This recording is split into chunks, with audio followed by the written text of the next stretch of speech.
한 구절이지만 이 말씀 속에 우리 미래가 숨겨져 있습니다. 이 말씀 속에 여러분의 축복이 담겨져 있습니다. 23절 우리 다 같이 오늘 우리에게 주시는 귀한 말씀 우리 다 같이 믿음으로 함께 고백하겠습니다. 모든 지킬 만한 것 중에 더욱 내 마음을 지키라. 생명의 근원이 이에서 남이니라. 아멘. 우리 내가 누구인가 한번 우리 함께 고백하겠습니다. 이제 나는 새로운 피조물이 되었습니다. 나는 하나님의 생명과 본성을 가지고 있습니다. 나는 하나님의 의로 의로워졌습니다. 나는 죄로부터 깨끗이 씻겨졌습니다. 나는 어둠의 권세로부터 해방되었습니다. 성령께서 내 안에 거주하십니다. 성령께서 내 안에 거하십니다. 그리스도 예수 안에 있는 나는 하나님의 상속자입니다. 나는 생명 안에서 다스리는 자입니다. 나는 말씀 안에서 다스리는 자입니다. 아멘. 여기 드디어 됐습니다. 오늘 못 나온 분들, 멀리 계신 분들 여기 이렇게 문자로 보내셔서 지금 대전에서도 이 설교를 볼 수 있습니다. 그래서 여러분들 문자를 이렇게 보내셔서 여기 들어가서 말씀을 들으라고 하시면은 될 것 같습니다.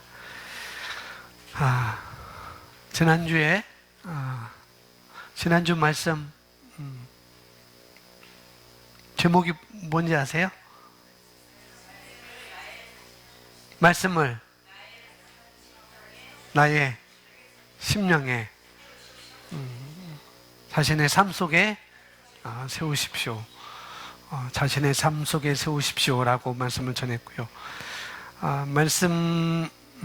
우리가 말씀을 세우는 것, 내 삶 속에 말씀을 세우는 것은 내가 말씀을 배우고 또 그 말씀을 행할 때에 그 말씀을 내 삶 속에 세울 수가 있습니다. 그래서 하나님의 말씀을 내가 배우고 내가 행하는 것, 그리고 내가 하나님의 말씀을 내가 세운 것만큼 내 삶 속에 세워져 있는 것만큼 그만큼만 우리는 각자는 누리게 되어 있습니다. 나는 왜 안 되죠? 나는 이 부분에서 왜 안 되죠? 나는 왜 더 발전이 없고 나는 왜 더 성장이 없죠? 그것은 하나님께 물어볼 일도 아니고 자기 자신에게 물어보면 되는 거예요. 내가 나의 삶 속에 하나님의 말씀이 얼마나 세워졌는지 그것을 자신으로 스스로 점검하시고 조정하시면은 그걸 알게 될 것이고 어떻게 나가야 될지도 분명히 알게 될 것입니다.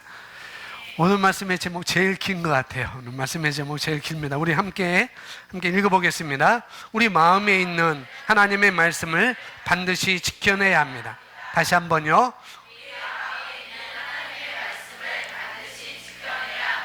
아멘. 하나님의 말씀을 자신의 삶 속에 세울 뿐만 아니라, 그렇죠. 세울 뿐만 아니라 또 나의 마음에, 나의 심령에 하나님의 말씀을 어떻게 반드시 지켜내야 된다는, 내 삶 속에 세워진 말씀을 반드시 지켜내야 되는 것이죠. 반드시 지켜내야 합니다. 반드시 말씀을 지켜내야 됩니다. 그래서 이 지켜내야 되는 말씀은 두 가지 종류의 말씀입니다. 지켜내야 되는 말씀은 두 가지. 첫 번째는 내가 거듭날 때 내가 붙잡은 말씀, 내가 거듭날 때 내가 붙잡은 그 하나님의 말씀, 내가 믿음과 함께 내게 온 내게 부어진 믿음의 말씀이라고 볼 수가 있습니다. 그것은 여러분 객관적으로 여러분 삶 속에, 여러분 마음 속에 자리 잡은 것이고, 그 말씀은 여러분이 거듭날 때 믿음과 함께 여러분 마음에 부어진 그 말씀은 객관적으로 여러분 마음에 자리 잡은 말씀일 것이고 또 법적인 진리의 말씀일 것입니다. 첫 번째는 그거고, 두 번째는 뭐냐면은 오늘 저와 여러분이 이렇게 말씀을 배우면서, 오늘 또 말씀 우리가 함께 배우면서 또 말씀을 배워서 이해하잖아요. 아, 이 말씀은 그런 거였구나, 그 말씀은 그런 거였구나. 우리가 말씀을 함께 배우면서 이해하는데, 듣고 우리가 이해하는 그 말씀이, 오늘 듣고 이해하는 그 말씀, 내 심령 가운데 자리 잡은 그 말씀도 내가 지켜내야 된다는 거죠. 첫 번째는 내가 거듭날 때 내 마음에 부어진 그 믿음의 말씀을 내가 어떻게 해요? 지켜내야 되는 것이고, 내가 어떻게 구원받았는지, 나의 구원이 어떻게 이루어졌는지 그걸 내가 지켜내야 되는 것이고, 그리고 우리가 순간순간 말씀의 실제를 하면서 예배 시간에 말씀을 들으면서 그 말씀을 이해했다면은 이해한 그 말씀도 지켜내는 것이 너무나 중요한 것입니다. 그래서 자신의 삶 속에 세운 것으로 끝나면 안 되는 거라는 거죠. 세웠다고 한다면은, 자신의 삶 속에 하나님의 말씀을 심었다고 한다면은, 그러면은 그것을 반드시 지켜내야 되는 거예요. 이건 내가 지켜내야 되겠다. 이 말씀 내가 지켜내야 되겠다. 그래서 말씀이 우리 귀에 들려지면, 말씀이 저와 여러분의 귀에 들려지면은 그 마음에 심겨워집니다. 그 말씀은 마음에 심겨워져요. 그리고 심겨워지는데, 그런데 성경에서는 우리 심령에 심겨워진 말씀을 잘 지켜야 된다라고 말씀하고 있습니다. 이번 주보에 나와 있는 것, 우리 성경에는 이렇게 나와 있지만은, 모든 지킬 만한 것 중에 더욱 내 마음을 지키라. 생명의 근원이 이에서 남이니라. 이렇게 말씀하고 있지만은, 여러분 주보에 있는 거 보면은 잠언서 4장 23절, 거기 새로운 번역 성경으로 나와 있는데 우리 함께 고백하겠습니다. 열심을 다하여 내 마음을 지키라. 이는 삶의 문제들이 거기서 나옵니다. 생명의 근원이 이에서 남이니라 라고 하면 조금 막막하잖아요. 그런데 여기서는 뭐라고 그래요? 삶의 문제들이, 누구의 문제? 나의 삶의 문제들이 거기서 나온다는 거예요. 저와 여러분의 심령 가운데서 삶의 모든 문제들이 어떻게 해요? 해결되기도 하고, 또 이상하게도 우리 심령 가운데서 삶의 모든 문제들이 해결되기도 하고, 이상하게도 또 그 문제가 생겨지게도 된다는 거죠. 해결되기도 하고 또 더 문제가 생겨지기도 하고 그렇다는 거죠. 앞으로는 거의 갑돌이와 갑순이와 그 다음에 부자 아빠와 가난한 아빠는 예화가 아주 예화라기보다도 자주 이야기가 나올 것입니다. 왜냐하면 지금 우리가 나가고 있는 것은 우리 본성의 문제고, 우리의 사고방식에 대한 문제의 말씀들이 계속 주어지기 때문에 아마 이것들은 계속 이건 실시간이지만은 수시로 나올 겁니다. 부자 아빠와 가난한 아빠. 그러니까 부자 아빠는 그 심령 속에 부자 아빠의 사고방식을 가지고 있는 것이죠. 내게 재정이라는 건, 물질이 들어온다는 것은 그냥 들어온 대로, 들어온 쪽쪽 내가 쓰는 것이 아니라 투자하고 심는 것. 그게 부자 아빠의 사고방식이고, 반대로 가난한 아빠는 어때요? 똑같이 들어오지만은, 부자 아빠와 함께 똑같이 그런 재정이, 물질이 들어오지만은 이 사람은 심기보다도 들어오면은 이것도 바꿔야 되고 저것도 바꿔야 되고 또 이것도 바꿔야 되고 또 저것도 사야 되고, 그래서 다 써버리는 것. 이게 바로 가난한 아빠의 사고방식이라는 거죠. 이것은 외적인 요소가 아니라는 거죠. 부자 아빠와 가난한 아빠의 사고방식은 외적인 요소가 아니라 바로 심령의 요소라는 거예요. 심령. 어떻게 보면은. 그래서 잠언서 4장 23절에서 이렇게 시작합니다. 열심을 다하여서. 다른 말로 할 수만 있다면, 또 다른 말로 그 무엇보다도 어떻게 해요? 무엇을? 마음을 어떻게 해요? 지키라. 마음에 있는 반드시, 거기는 반드시 들어가야 돼요. 뭐 지키는 것 그냥이 아니고 반드시 내 마음을 지켜야 돼 라고 이렇게 말씀을 하고 있습니다. 우리 마음에서 뭘 지켜야 하느냐 하면은 우리 자신에게 심겨진 진리의 말씀을 지켜야 되는 거예요. 내가 거듭날 때 내게 내 마음에 심겨진 그 말씀을 지켜야 되는 것이고, 또 오늘 말씀을 들으면서 내가 이해하고 깨닫던 말씀을 내가 지켜야 되는 것이죠. 지키되 어떻게 지키는가? 반드시 지켜야 되는 거예요. 세월뿐만 아니라 세워지는 거 끝나는 게 아니라 심었다고 끊겨진 게 아니라 끝난 게 아니고 심겨진 그 말씀, 심은 그 말씀을 반드시 우리 삶 가운데 또 지켜내는 것이 우리가 할 일이라는 거죠. 우리 마음에서 진리의 말씀을 지키는 것입니다. 왜 지켜야 될까요? 지키지 않으면은 엉뚱한 것이 내 마음에 자리를 틀기 때문에. 엉뚱한 것이. 동물의 왕국에 보면은 새 이름을 까먹었어요. 조그만 새 우리가 있어요. 새 우리가 있는데 거기에 엄마 새가 거기에 알을 낳아요. 알을 낳는데 또 다른 새가 집을 안 짓고 그 새 우리에 자기 알을 낳아요. 근데 똑같이 부화해요. 똑같이 부화. 근데 나중에 자기 집도 아닌데 다른 새가 그 새 집에 알을 낳는데 하필이면 그 알이 더 빨리 부화하는 거예요. 그리고 웬만큼 커요. 그리고 먼저 그 집을 잘 지었던 엄마 새의 알들이 그 다음에 부화를 하게 됩니다. 그러면은 나중에 왔던 그 새끼가 어떻게 하냐면 먼저 자기 집도 아닌데 그 새끼들을 어떻게 하냐, 자기 꼬리와 자기 발로 다 밀어 떨어뜨립니다. 하나면 하나라도 뭐 그 알이 되었든지 새 알이 되었든지 그것이 부화해서 벌구숭이 새가 새끼 새가 됐든지 차이도 있어요. 나중 부화 새는 요만타면은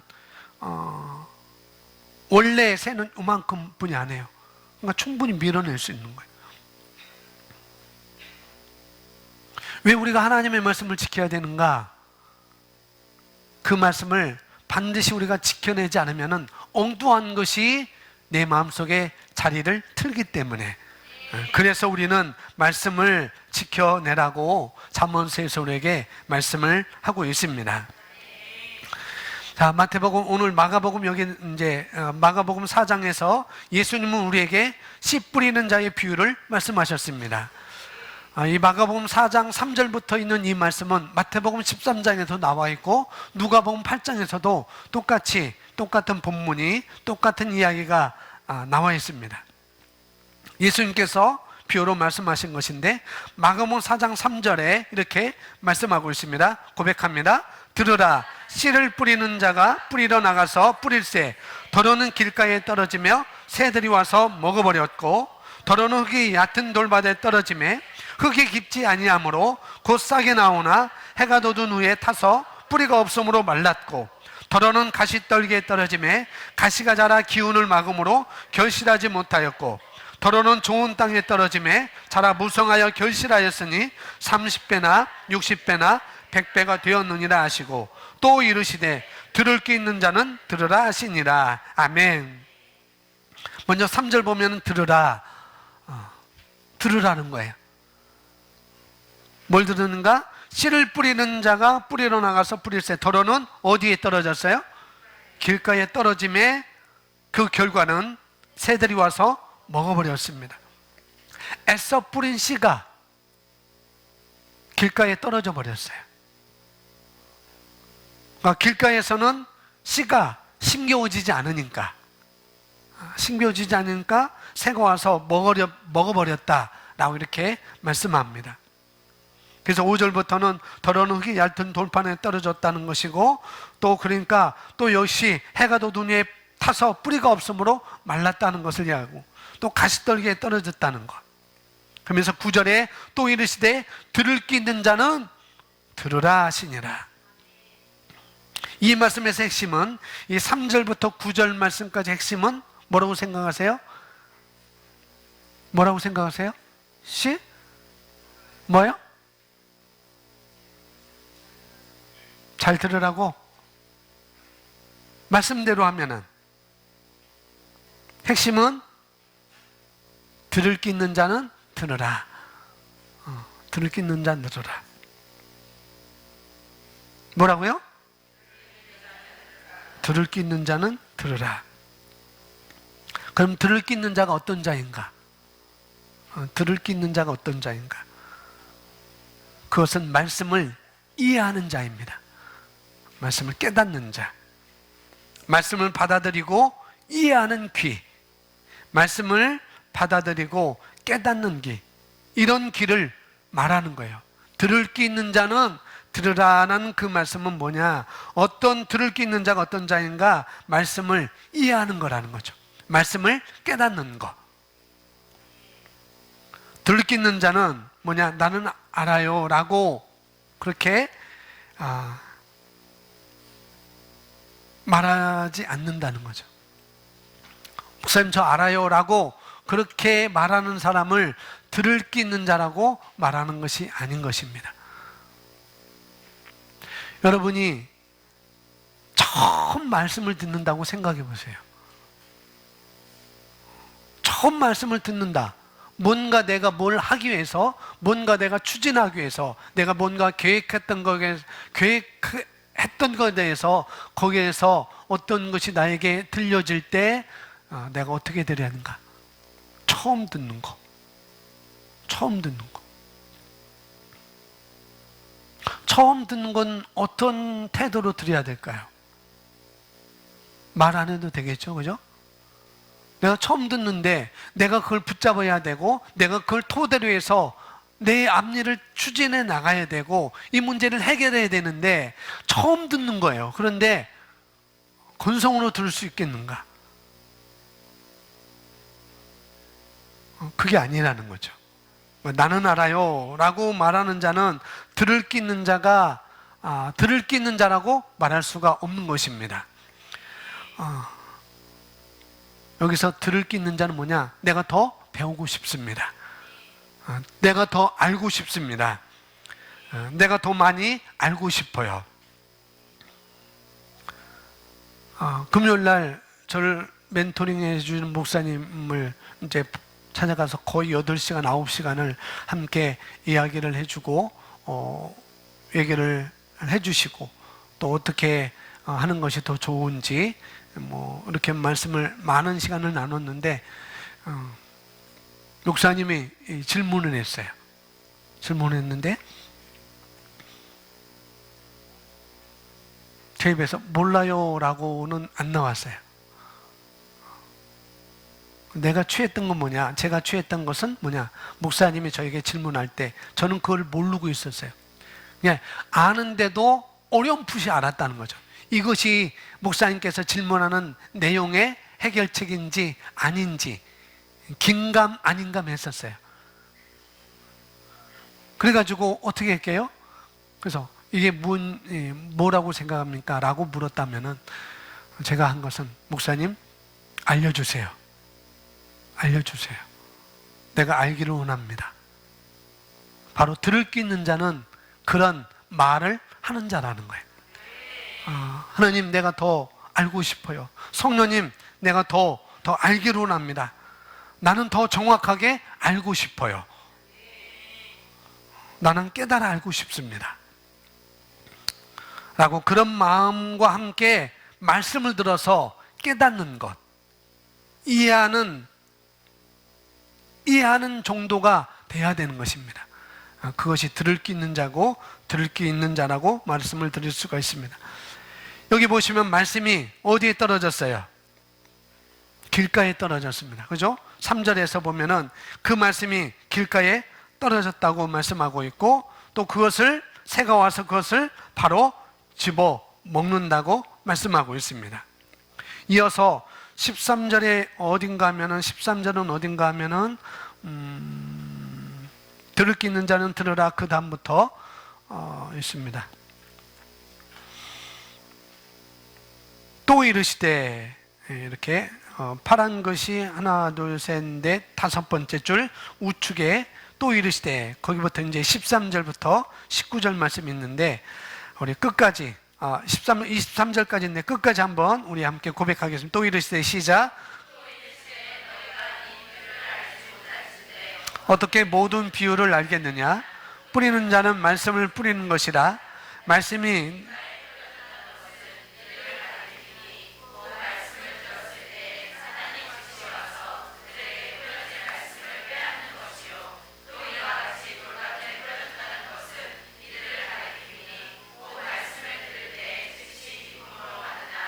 그 속에 뿌리가 없어 잠깐 견디다가 말씀으로 인하여 환난이나 박해가 일어나는 때에는 곧 넘어지는 자요.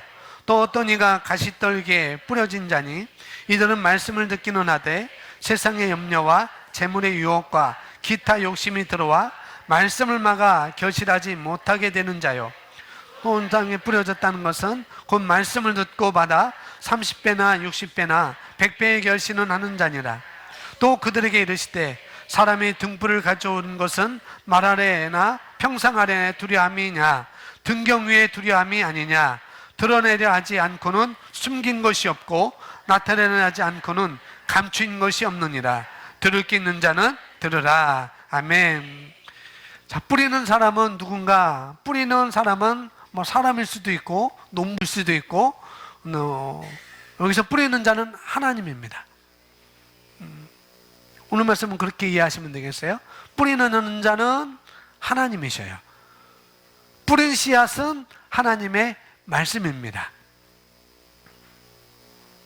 그러니까 밑줄 지분, 말씀을 들었을 때 이렇게 나오잖아요. 그러니까 그 말씀은 뿌리는 자는 하나님이시고 뿌린 씨앗은 하나님의 말씀이라는 거죠. 그리고 길가라는 것도 사람의 마음이라고 하는 거예요. 사람의 마음, 마음밭. 이 네 가지는 다 사람의 마음을 의미하고 있습니다. 사람의 마음밭을 의미하고 있어요. 그리고 길가는 어떤 밭이냐면은 들어도 받아들이지 않는 마음이에요. 뭐라고요? 받아들이지 않는. 들어도 받아들이지 않는 마음. 이게 바로 길가인 것입니다. 듣고도 어떻게 해요? 받아들이지 않는 거예요. 오늘 말씀을 듣고도 어떻게 해요? 받아들이지 않는 거예요. 받아들이지 못하고 받아들이지 않는 것. 이런 마음을 가진 사람은 말씀이 딱 들어오지만은 그게 심겨지지 않으니까 어떻게 해요? 새가 와서, 여기서 말하는 새는 사단을 말합니다. 사단을 말, 악한 자가 와서 사단을 말하고 있어요. 하나님이 뿌리셨고 그 말씀은 썩지 않는 말씀이에요. 그죠? 하나님의 말씀은 썩지 않아요. 그리고 그 말씀이 우리 심령 가운데 뿌렸음에도 불구하고 그것을 어떻게 할 수 있다고요? 사단에게 즉시 빼앗길 수 있다는 거예요.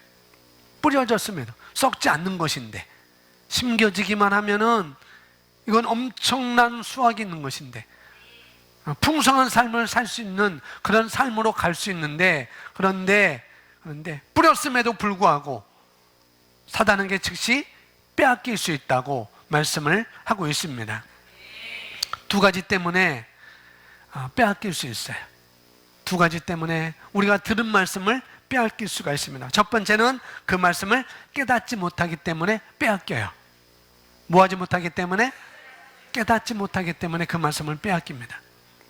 그래서 내 마음밭에 그냥 말씀이 덩그러니 놓여져 있으면, 그냥 덩그러니 놓여져 있으면은 그것은 바로 새가 와서 씨앗을 쪼아 먹는다는 거예요. 그냥 놓여져 있으면. 그게 바로 사단이 하는 일입니다. 마귀가 하는 일이에요. 두 번째는 말씀이 심겨졌음에도 불구하고 어떻게 하면? 두려워하면. 첫 번째는 깨닫지 못해서 마귀가, 사단이 말씀을 빼앗아가는 것이고, 두 번째는 말씀이 심겨졌음에도 불구하고 어떻게 해요? 두려워하기 때문에. 그래서 그 두려움이 우리 안에 심겨진 말씀을 어떻게 하냐? 무력화시켜요. 무력화시킵니다. 놀랍게도 이 두려움은 사단이 쓰는 도구라는 거죠. 이 두려움은 사단이 쓰는 발판인 거예요. 발판. 그래서 사단은 우리에게 두려움을 가져다 주어서 우리에게 심겨진 말씀이 일하지 못하도록 무력화시키고 없애버립니다. 그러니 첫 번째는 깨닫지 못하는 생각, 이해력이 부족한 것, 깨닫지 못하는 것. 두 번째는 두려워하는 것입니다. 자, 그러면은 두려움은 쫓아내면 되죠. 그죠? 두려움은 쫓아내면 됩니다. 말씀을 지키기 위해서 필요한 것이. 그러면 두려움을 쫓아내면 되는데, 그 말씀을 지키기 위해서 필요한 것이 있는데, 그 하나는 두려움을 우리가 조종하는 것입니다. 그 두려움을 조종하는 것이고, 그 두려움은 그런데 어디서 오는 것일까요? 두려움은 어디서 오는 거예요? 두려움은 어디서 오는가? 잘못된 정보 때문에. 잘못된 정보 때문에. 정보는 정보인데 어떤 정보요? 잘못된 정보 때문에 두려움이 우리에게 오는 것입니다. 잘못된 정보가 우리를 두렵게 한다고요. 여러분 삶을. 그래서 말씀을 행하지 못하도록 두려움을 가져다 줘요. 왜 두려움이 올까요? 두 번째, 왜 두려움이 올까? 첫 번째는 잘못된 정보 때문에 두려움이 오는 것이고, 두 번째는 몰라서. 다른 말로 정보가 없어서. 하나는 올바르지 못한 정보 때문에 두려움이 오는 것이고, 두 번째는 모르기 때문에 우리에게 두려운 것입니다. 그래서 저와 여러분이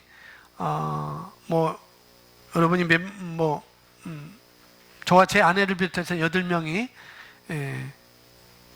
정규반을 하고 있고 3번이 온라인반을 하고 있지만은, 거기서 우리가 말씀을 배우든지, 말씀의 실제를 통해서 우리가 말씀을 배우든지, 또 우리가 새로운 피조물의 고백 기도를 통해서 우리가 말씀을 배우든지, 셀 모임을 통해서 하든지, 또 예배를 통해서 우리가 하든지 간에 말씀을 듣고 배우는 시간을 어떻게 해요?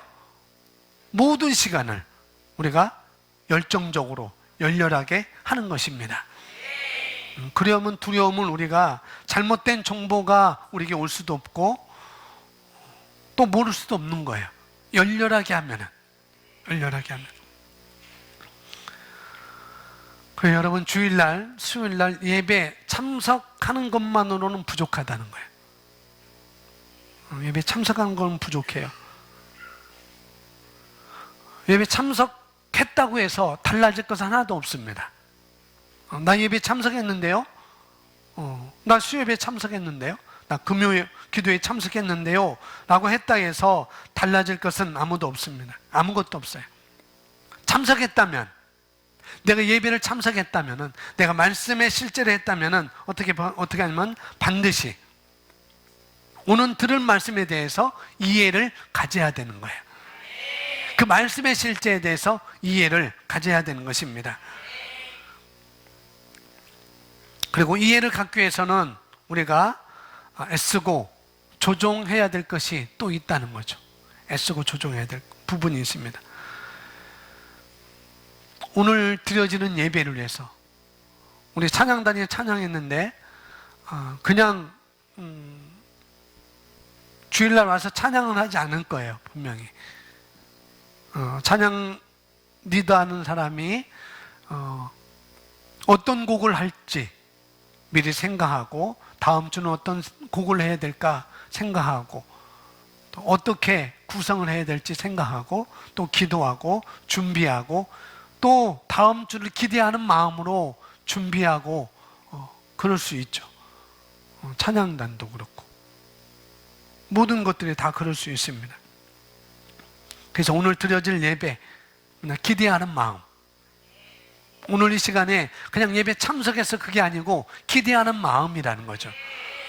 준비하는 마음이고, 이 마음이, 말씀이 내 심령 가운데 잘 심겨지도록 하는 것입니다. 기대하는 마음이, 준비하는 마음이 저와 여러분 심령 가운데 말씀이 세워지도록 하는 것이라는 거죠. 예배 왔다고 해서 다 달라지는 것은 아니라는 거죠. 세워진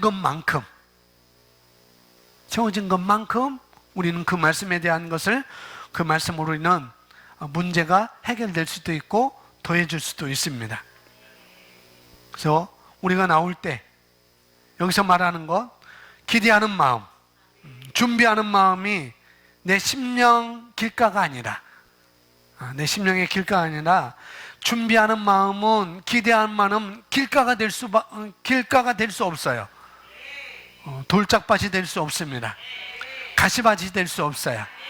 내가 기대한 마음을 갖고 있다면은, 내가 준비하는 마음을 가지고 왔다면은 그 사람은 분명히 아주 부들부들한 옥토가 된 것입니다. 할렐루야. 옥토로 만드는 거예요, 그런 마음이. 앞자리에 앉아 계신 분들이 있는데, 앞자리에 앉아서 좋은 것은 좋을 수 있어요. 좋을 수 있습니다. 왜? 신경을 저한테만 들 수도 있거든요. 그렇다고 해서 기대한 마음이 없으면은 또 그렇게 소용이 없는 거예요. 저 뒤에 앉으셔도 기대하는 마음, 그러면은 길가가 아니고 돌짝밭이 아니고 가시떨기밭이 아니고 바로 옥토가 되는 것입니다. 할렐루야. 내가 말씀을 어디에 여러분이 앉아있든지, 어디에 앉아있든지 내가 말씀을 들을 귀를 만드는 것입니다. 말씀을 들을 준비를 내가 하는 거예요. 그것이 말씀이 심겨지고 내가 사단에게, 마귀에게 빼앗기지 않는 원리가 되는 것입니다. 또 그런 마음이 말씀, 하나님의 말씀, 올바른 계시의 지식의 말씀으로 나가게 되는 거라는 거죠. 그래서 또 이르시되 너희가 이 비유를 알지 못할진대 어떻게 이 모든 비유를 알겠느냐라고 쭉 말씀하시면서 이 비유에 대해서 설명하시면서 주님은 길가에 뿌려진 씨들을 말씀을 듣고 깨닫지 못함으로 곧 사탄이 와서 그 마음에서 말씀을 빼앗아간 자들을 상징한다고 말씀하셨습니다. 예수님의 이 비유에 대한 설명을 통해 우리는 사단이 하나님의 말씀을 빼앗아간다는 사실에 놀라지 않을 수 없습니다. 그러나 오직 사탄은 그 말씀을 깨닫지 못하는 자들에게만 그것을 빼앗아간다는 것을 알게 되었습니다. 어떤 자에게만 말씀을 빼앗아간다고요?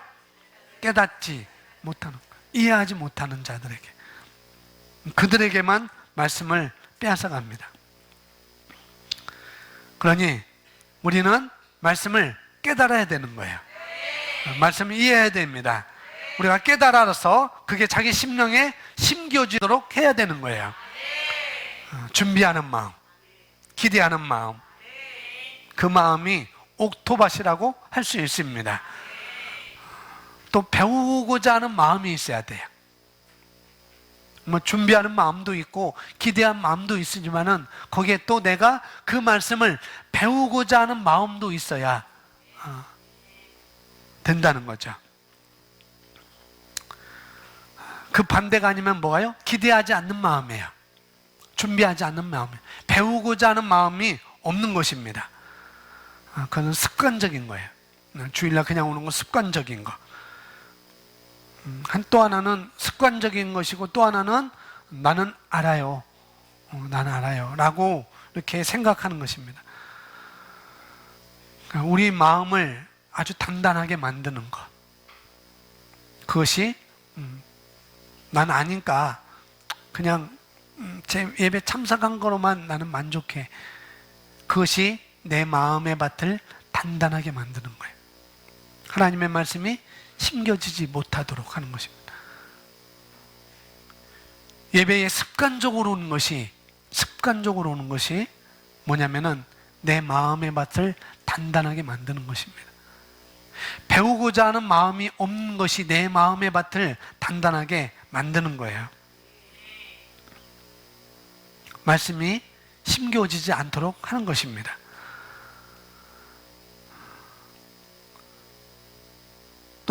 또한 많은 사람들이 두려움을 통하여 그 마음에 있는 하나님의 말씀을 잃어버립니다.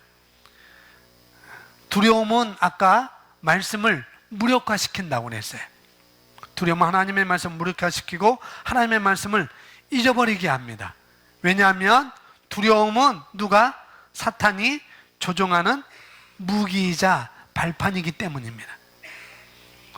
두려움은 누가 사용하는 거예요? 사탄이 사용하는 것, 조종하는 무기일 뿐만 아니라 발판인 것입니다. 두려움의 원인을 우리가 알았습니다. 왜 두려움이었는지 잘못된 정보 때문에 또 알지 못해서, 정보가 없어서 우리는 두려워한다고 그랬습니다. 그리고 여러분이 말씀을 배워야 할 이유도 우리가 알았어요. 그죠? 아셔야지 두려움으로부터 우리는 극복할 수가 있습니다. 말씀을 알아야지. 알면 무서워하지 않습니다. 저기가 무엇이 있는지 알면은 두려워하지 않아요. 알면은. 그래서 우리는 알아야 됩니다. 그래서 두려움에 대해서 우리가 어떻게 처리하면 되는가? 그것은 말씀이 길가처럼 심겨지지 않는 것은 우리가 말씀을 배우려고 하면 되는 거예요. 말씀이 길가처럼 심겨지지 않는다면은, 그거라면은 우리가 말씀을 배우고자 하는 마음을 가지면 되는 것입니다. 기대하는 마음과 준비하는 마음을 가지면은, 그러면은 길가처럼 심겨지지 않는 것은 그것은 넘어설 수 있습니다. 그러면은 두려움은 어떻게 처리하면 되는가? 그 부분이라는 거죠. 두려움의 원인을 먼저 우리가 알았어요. 잘못된 정보 때문에, 그 다음에 몰라서. 그게 원인이라고 했어요. 그럼 두려움은 어떻게 처리하면 되는가? 두려움은 어떻게 하면 돼요? 우리가 거절하면 돼요. 거절하면 됩니다.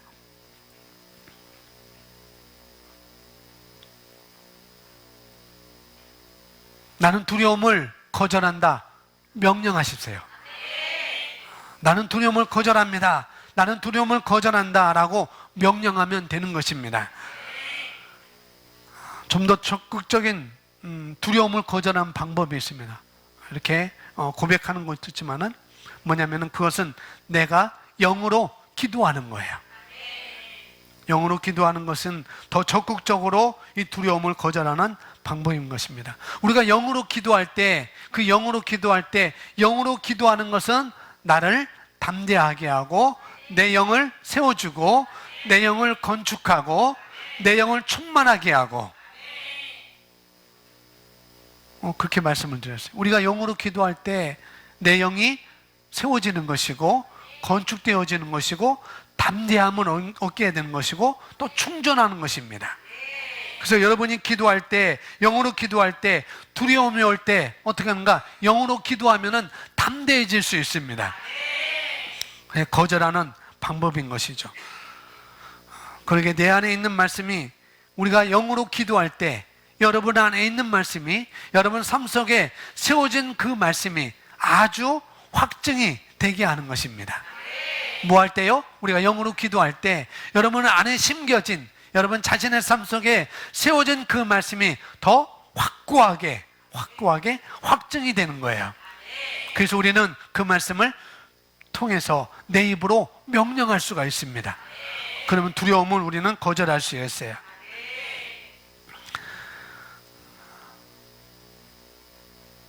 나는 두려워요. 말씀이 없어서 두려운 것입니다. 말씀이 있으면 두려워하지 않습니다. 말씀이 없다 보니까, 진리를 모르기 때문에 두려워하게 되는 것이죠. 영으로 기도할 때 여러분 안에 있는 말씀들이 확증되어지고, 그리고 조정되어지고, 내가 무엇을 바라봐야 될지, 내가 두려움을 바라봐야 될까? 내가 말씀을 바라봐야 될까?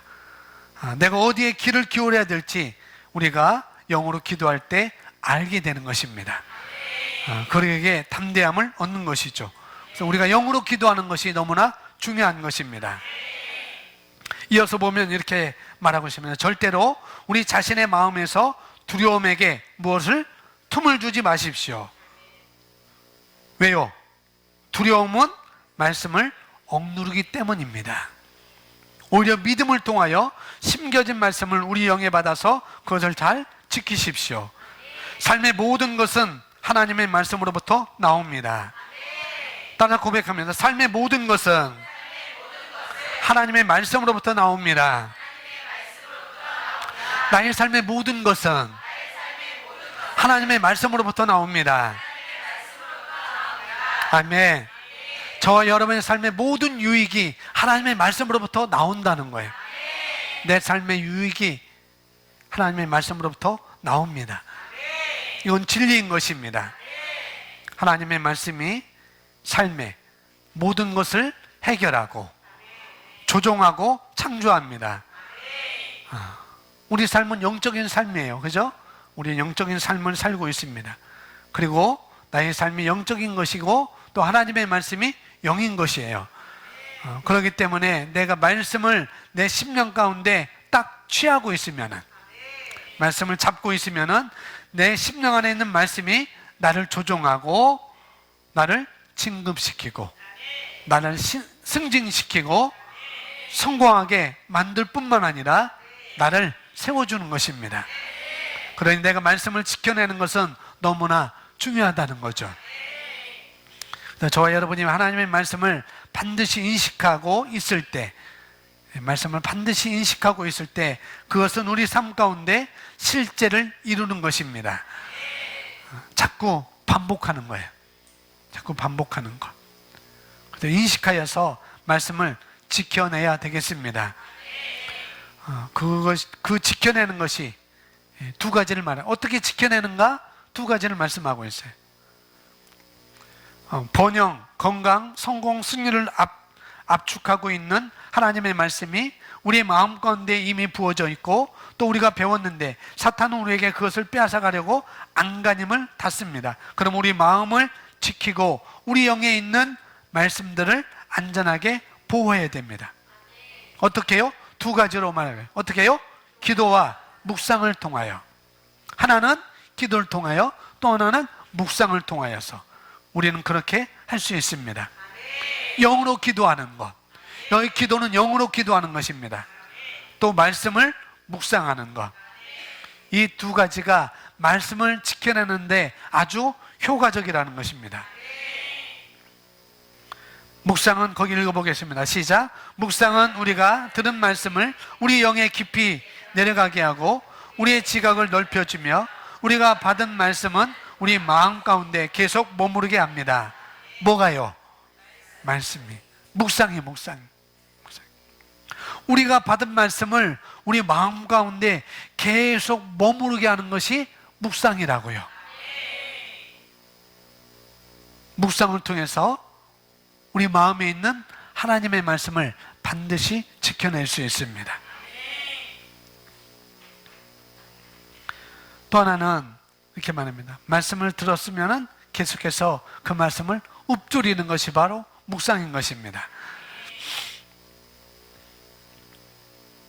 묵상은 뭔지 더 설명 안 드려도 되겠죠. 두 번째. 반면 기도는 무엇을? 말씀. 어떻게 해요? 우리가 영으로 기도하는 때, 그 영으로 기도하는 것은 말씀을 구체화시킨다는 거예요. 말씀을 확증한다는 것입니다. 기도를 통하여 우리 영은 하나님의 말씀을 받아서 그것을 잘 유지하도록 바르게 조절하고 조절되고 조정합니다. 그러므로 말씀을 들을 때 방금 그랬던 것처럼 묵상을 통하여 말씀이 우리 영으로 깊이 들어가게 하고 그 다음 기도로 그것을 구체화시키는 것을 어떻게? 무시하지 마십시오. 그래서 우리가 설교를 끝나면은 뭐예요? 합심기도 하잖아요. 합심기도. 우리가 들었던 말씀을 붙잡고 기도하자고. 내가 깨달은 말씀을 붙잡고 기도하자고. 그것이 말씀이 내 깊이 자리 잡도록, 하나님의 말씀이 내 심령 깊이 자리 잡도록 내가 영으로 취하는 기도를 하는 것입니다. 말씀을 취하는 것, 심겨지도록 하는 그런 기도를 우리가 하는 것입니다. 그렇게 우리가 기도할 때, 우리가 영으로 기도할 때 분명히 내 영이 잘 조정되어서 흔들려집니다. 말씀에 장착이 되도록, 말씀에 고착이 되도록 우리를 흔들어 버린다는 거죠. 그래서 들은 말씀이 잘 심령에 머무는 것입니다. 우리가 영으로 기도할 때. 그래서 여러분이 밑줄 쳐놓은 것, 여러분이 써놓은 것, 그것을 기도로 말하는 것입니다. 그렇게 해서 심고 잘 내려가도록 조정하고 돕는 것입니다. 왜 그런가 하면, 그렇지 않으면 원수가 우리에게서 말씀을 빼앗아 가도록 길을 만들어줄 수 있기 때문이라는 거죠. 우리가 묵상하지 않고 우리 영으로 기도하지 않으면은, 그러면은 원수가 우리에게서 말씀을 빼앗아 가도록 길을 만들어줄 수 있기 때문이라는 거예요. 절대로 그런 일이 일어나지 않게 하십시오. 시편 119편 98절에서 100절까지입니다. 우리 함께 거기 나와 있는 거 고백하겠습니다. 주의 계명들이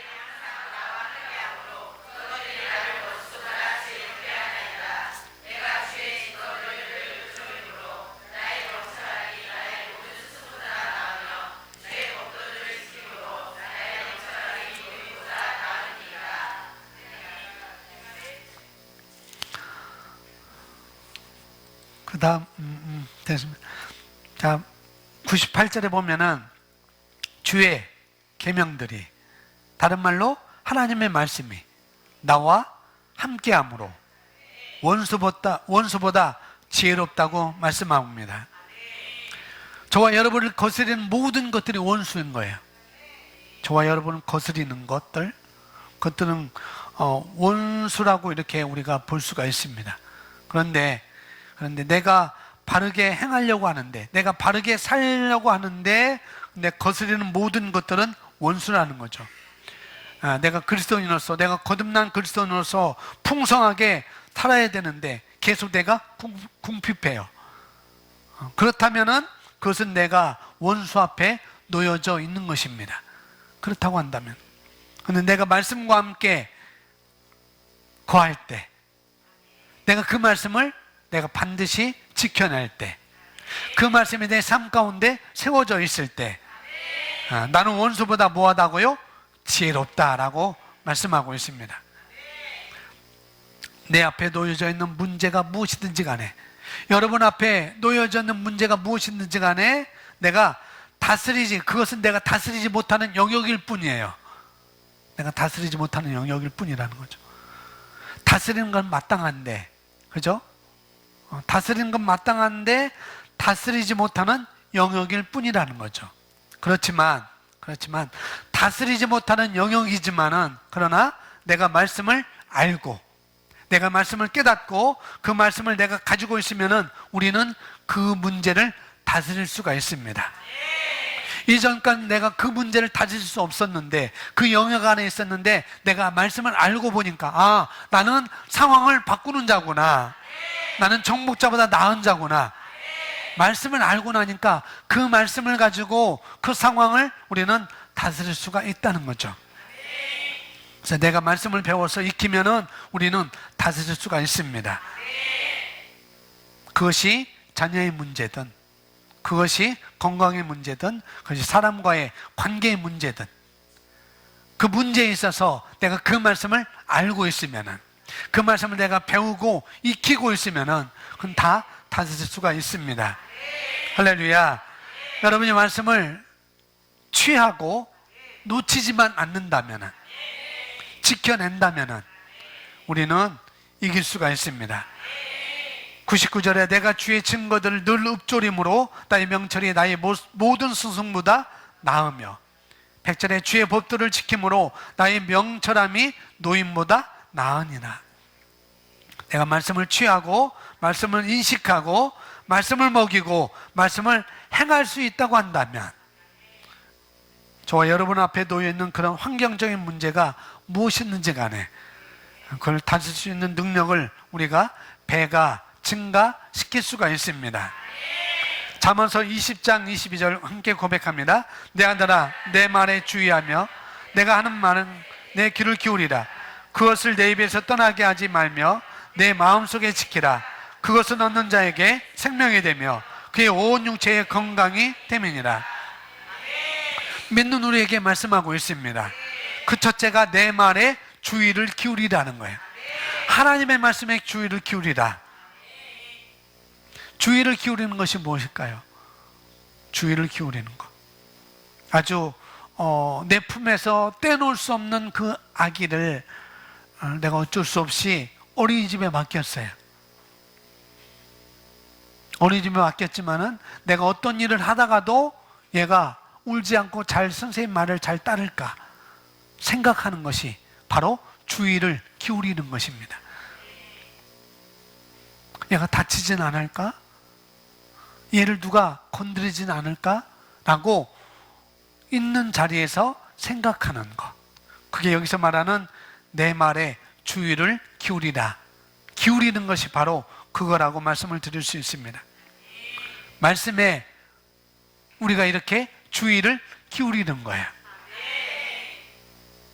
어떤 상황이 있을 때 말씀은 뭐라고 말했지? 말씀은 뭐라고 말했지? 그 말씀에 주의를 기울이는 것. 다른 말로 늘 인식하는 것입니다. 늘 인식하는 것. 자, 두 번째, 그리고 두 번째는 귀를 기울이라 했습니다. 귀를 기울이라. 내가 여전히 여기서 뭐를 하고 있지만은 내 아기가 저 옆에 있어요. 누워 있어요. 누워 있어. 옆에 누워 있는 아기 옆에서 무슨 소리가 들리는 거예요? 그 소리에 내가 내 귀를 기울이는 것. 뭘 떨어폈나? 부스럭거리면은 얘가 뭘 입에 집어넣나? 아직까지 안 되는데. 그렇기 때문에 내가 여기서 설거지를 하고 있지만은, 내가 밥을 짓고 있지만은 내 귀는 그 아기에게 가 있는 것. 내 귀가. 그게 바로 귀를 기울이는 것입니다. 말씀에 이렇게 귀를 기울이는 거예요. 세 번째는 말씀에서부터 내 눈을 떠나게 말게 하라. 말씀에부터. 눈에서 떠나지 말게 하는 것은 말씀을 이렇게 들여다본다는 의미도 있지만은, 내가 말씀을 들여다본다는 의미도 있지만은 그 이상의 의미가 있는 것입니다. 뭐냐면은 여러분의 어떤 사건과 환경을 만났을 때, 내가 어떤 사건이나 환경을 만났을 때 그 사건에 대해서 말씀하는 것이 무엇인지, 말씀하시는 건 무엇인지 내 눈에서 떠올리게 하는 거예요. 여러분 눈에서.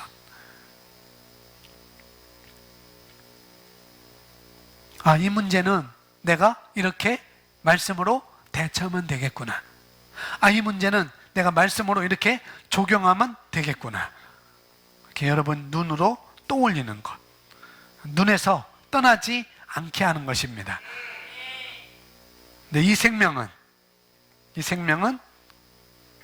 이 말씀은 살립니다. 살리는 것은 영이라고 그랬어요. 살리는 것은 하나님의 말씀입니다. 생명인 것이고, 진급시키고, 성장시키고, 성공시키는 것이 바로 하나님의 말씀에 있습니다. 그런 능력이 말씀에 있다는 거예요. 그리고 마지막으로 온 육체의 건강이 된다고 말씀하고 있습니다. 무엇이 된다고요? 육체의 건강이 된다는 거예요. 내 영뿐만 아니라, 내 혼뿐만 아니라 내 육체에까지 하나님의 말씀을 지킬 때에, 반드시 지킬 때에 우리에게 유익이 된다고 말씀을 하고 있습니다.